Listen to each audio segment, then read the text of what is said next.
السلام عليكم. لا تنسوا الإعجاب بالفيديو والاشتراك في القناة تشجيعا لنا لنستمر بنشر المزيد إن شاء الله.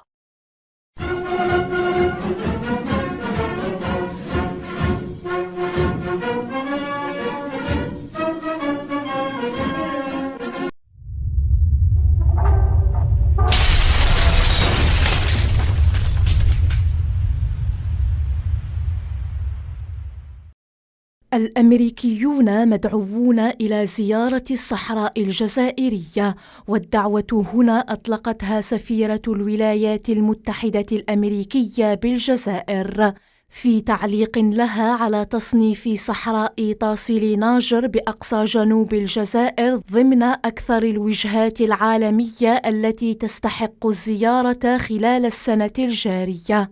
لست متفاجئة برؤية الجزائر في هذه القائمة، لأنني أعرف بالفعل عدد الأماكن الرائعة التي يمكن رؤيتها هنا. فكر فقط في عدد الأمريكيين الذين يمكن رؤيتهم يحلون بالجزائر في رحلة مباشرة.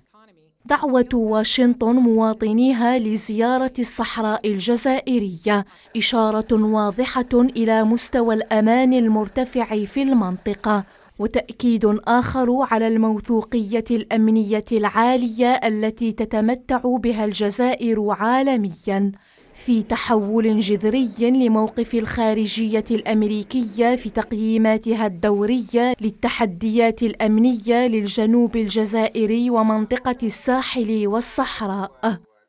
التحول الأمريكي اللافت تزامن مع إدراج صحراء طاسيل ناجر ضمن أفضل الوجهات السياحية العالمية للعام الجاري، وفق تصنيف صحيفة نيويورك تايمز الأمريكية الذي وضع المنطقة في صدارة المواقع السياحية التي تستحق الزيارة في المنطقة العربية، وفي المركز الثالث على الصعيد القاري.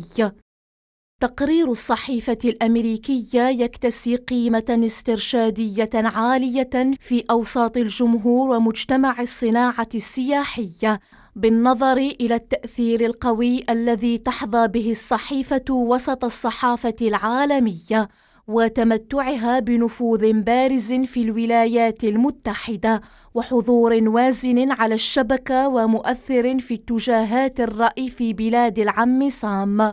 صحراء الجزائر برمالها الذهبية وقممها الصخرية وكهوفها التاريخية تبسط ذراعيها مرحبة بالسياح الأجانب من عشاق المغامرة في تجربة سياحية فريدة، لتكون شاهدة على عهد جديد للقطاع السياحي في البلاد والمنطقة.